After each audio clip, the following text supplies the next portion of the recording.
ଆମର ଏଇଟାକୁ ନେଇକି 4 ପାଳି ହେଇଗଲା। এইটা ହେଇନି କାଲି କି ହବ 4 ପାଳି। ଆଜି ତ ଆଉ କ'ଣ କି ଆଉ କାଲି ଆଉ ଆଜି ଆଉ କିଛି ମାନେ ଫରକ ନାହିଁ।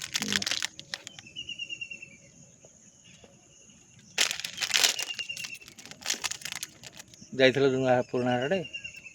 ପୁରୁଣା ମୁଁ ଯାଇଥିଲି ଯାଇକି ଇଆଡ଼େ ଆଇଲି। ସବୁ ଜଳି ଯାଇଛି ତ?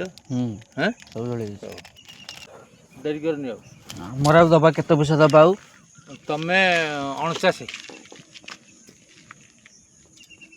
45 ଦେଇଥିଲ 15 45 ଦେଇନଥିଲ 30 15 କହିଛ ତମେ କହିସାରୁନ। ମୁଁ ନେଇକି ଦେଲି ସେଦିନ ହେଲା 15 30 15,000 କ୍ୟାସ୍ ଆଏ ଦେଲି। ବାବୁ ତମେ 20,000 ନେଇଥିଲ ପାରାଦ୍ୱୀପ ବାଲାର 35,000ରୁ 30,000 ଦେଲେ ଏକକାଳୀନ ମନେ ଅଛି କି ନାହିଁ?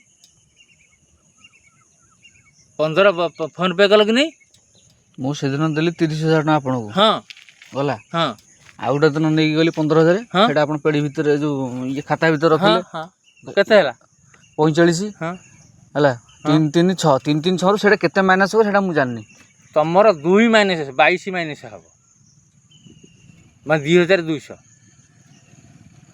2,200 ଟଙ୍କା ମାଇନସ୍ ହେବ ତ? ହଁ ହଉ ଆପଣଙ୍କ କହିବା ଅନୁସାରେ ମୋ କହିବା ଅନୁସାରେ ସବୁ ବିଲ୍ ନେବ 2,200 ଟଙ୍କା ମାଇନସ୍ ହେବ। ହଉ ମୁଁ କ'ଣ ମନା କଲି? ନାଇଁ ମୁଁ ମନା କରୁନି। ପଇସା ବାଟରେ ମଣିଷ ବାଟରେ 2,200 ଟଙ୍କା ମାଇନସ୍ ହେବ। ହଁ ବୋଲା ସରିଲା। ଧର ଆମର 45 ଇଏ ହେଲା 336 ଆମର ହେଇଗଲା 51 51ରୁ 2,000 ମାଇନସ୍ 2,000 କେମିତି? ଇଏ 2200 ମାଇନସ୍ କରିଦିଅ କି ନହେଲେ 2500 ମାଇନସ୍ କରିଦିଅ। 6,000ରୁ ତମର 4,000 ଟଙ୍କା ଗୋଟେ 3800 ଟଙ୍କା ଗୋଟେ ଘିଅ ବାବଦରେ ଯିବ। ସେମିତି ଥିଲା 3,000 ମନେ ଅଛି ପ୍ରଥମ ଦିନ।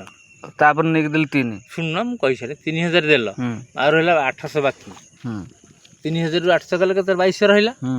2,000 ଟଙ୍କା ତାକୁ ଦିଆ ହେଇଥିଲା ଇଏ କରିକି। ମୁଁ ତେଲ ପକେଇଥିଲି 5 ଲିଟର 200 ଟଙ୍କା ଦେଇଥିଲି। ଆଉ ଆମେ ଖର୍ଚ୍ଚ ବାର୍ଚ୍ଚିକି ଆମେ ପଇସାରେ ଆସିଲୁ। ଯାଇଥିଲୁ ତ ଯୋଡ଼ା କାମରେ ଗଲା। ତମର 96,000 ଟଙ୍କା ହେଉଛି ଜିନିଷ। 96,000ରୁ କେତେ ଗଲା? କହୁନାହାନ୍ତି କେତେ ଗଲା? ମୁଁ କେମିତି କହିବି ଯେ ଆପଣ ତ। ଆରେ ବାବୁ 96,000ରୁ 47,000 ଟଙ୍କାରୁ ଗଲେ କେତେ ହେଲା? 49 ହେଲାନି? ମୁଁ କାହିଁ କହିବି? କଥା ତ ପଇସା ତ ଗୋଟେ ଆଉ କ'ଣ ହିସାବ ଲେଖିଛଟି? ଲେଖା ହେଇ ତ ଗଲା ସିଧା 46,000 ଟଙ୍କା 45 46 47,200 ଟଙ୍କାରୁ 200 ଟଙ୍କା ମୁଁ ତେଲ ପକେଇଥିଲି। 47,000 ଟଙ୍କା তুমি ଦେଇଛ ନା ନାଇଁ? ଭୁଲ କହିଲି? 15 ଦେଲ ପ୍ରଥମେ ଦିଆହେଲା 3 ତାପରେ ଦେଲା 3,600। ଶୁଣିଛ ନା ଆପଣ ଯେଉଁଟା ମୁଁ ଆପଣ ମାଇନସ୍ କରିଦିଅନ୍ତୁ ମୋର କିଛି ଦୁଃଖ ନାହିଁ।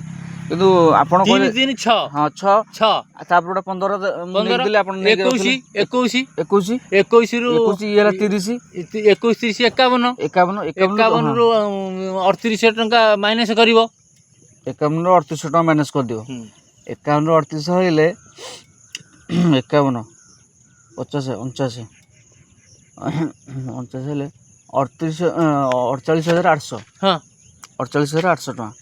ଆଚ୍ଛା 48,000 ଟଙ୍କା 48,800 ନା? ଧର 49 ନା ମୁଁ 49 ହେଲା। ଆଉ ଆପଣ କେତେ ପଇସା ପାଇବେ କୁହନ୍ତୁ? 49 ଆଉ 49,000 ତାମାନେ ଲକ୍ଷେ ଟଙ୍କା ବର୍ତ୍ତମାନ ହେଇଗଲା। ହେଲାନି ଆଉ କ'ଣ? କେମିତି 96,000 ହିସାବ କରୁନ। 49 ଇଏ ଆପଣ ନେବେ 49 ନା ହିସାବ କରୁନାହାନ୍ତି ଆପଣ। ହିସାବ କରୁନ। ହଉ ଦିଆହବ ସେଥିରେ କ'ଣ ଅଛି? ଦିଆହବ। ନାଇଁ ଜିନିଷ ତ ଆଣିକି ମୋତେ ହାଣ୍ଡଓଭର କରିଦେଲେ ମୁଁ ଖୁସି ତମେ ଖୁସି।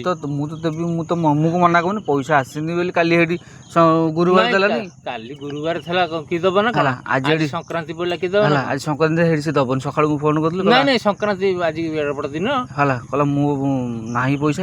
ମୋତେ ଡାଇରେକ୍ଟ ସକାଳୁ ମୋତେ କହିଥିଲା 6:30ରେ ଫୋନ୍ କରିଥିଲି। ତମେ କେମିତି କରୁଥିଲ? ହେଲା ଶୁଣ ପଇସା ନଥିଲା ତମେ କହିଛ ଜିନିଷ ବାବୁ ଦେଖ ମୁଁ ତମକୁ 3 ଦିନ ହେଲାଣି କାମ ପ୍ରୟୋଗ କରିସାରିତାଣି। ଏଇ ଯେଉଁ ଜିନିଷଟା ଧର ସେ ଇଲେକ୍ଟ୍ରିକ୍ ଖୁଣ୍ଟି ଅଛି ଏଠିକି ଆସିବ ପ୍ରୟୋଗ କରିସାରିତାଣି।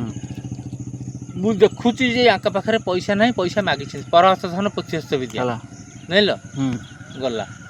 ତମେ କାଲି ରାତିରେ ଗୋଟେ କଥା ଶୁଣିଲ ତମର ମୁଣ୍ଡ କାମ କରୁନି କରଜ କରିକିରି ନା ଭୁଲ କହିଲି? ମୁଣ୍ଡ କାମ କରୁନି। ମୁଁ କହିଲି ମୁଁ 6ଟା ସୁଦ୍ଧା ପହଞ୍ଚିବି। ଏ ତ 9:30 ପରେ 10ଟା ହେଇଗଲାଣି ପାଖାପାଖି। ତାପ ଲେବୁଲ୍ କ୍ରସିଂ ପାସ୍ କରୁଥିଲେ ଯେତେବେଳେ ମୁଁ ଯାଉଛି ମୁଁ ଘରୁ ଆସିବି ସିଆଡ଼ୁ ଆଇଲା ବେଳକୁ ଇଏ ବସି ମୁଁ କହିଲି ଆରେ ତୁ ବସିଛ କାହିଁକି ତୁମ କାମ କଲନି ତୁରନ୍ତ କାଲିକି ଠିକ୍ କରିଦିଅ କାମ ଯିବା ହାରି ଜିନିଷ ଆଣି ହାରି କାମ ଶେଷ କରିଦିଅ ଆଜିକି ହେଇଗଲା କେତେ ଦିନ ଆମର ଶନିବାର ଆରମ୍ଭ ହେଇଥିଲା ପରା ଆମର ଟିକେ ହଁ 8 ଦିନ ହେବ ଏ ଶନିବାରକୁ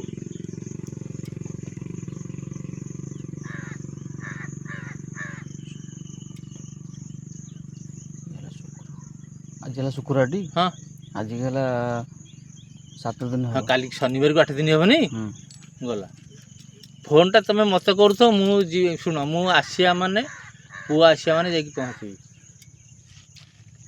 ହଉ ତାହେଲେ ଆମର ତାହେଲେ ଜିନିଷ ତାହେଲେ ପୁରା ଫାଇନାଲ ଏଇ ଭିତରେ ଶୁଣ ସବୁ ଆସିବ ଭାରି କାଲି ଜିନିଷ ଆସିଲେ ପ୍ରୟୋଗ ହେବ ଜିନିଷ ଯଦି ସେ ବିକିଦେବ ପୁଣି ଆମକୁ ଟାଇମ୍ ନେଇଯିବ ଜିନିଷଟା ସେ ଠିକ୍ କରିଛନ୍ତି ଆଡ଼ଭାନ୍ସ କରିଛନ୍ତି ନା ଆଉ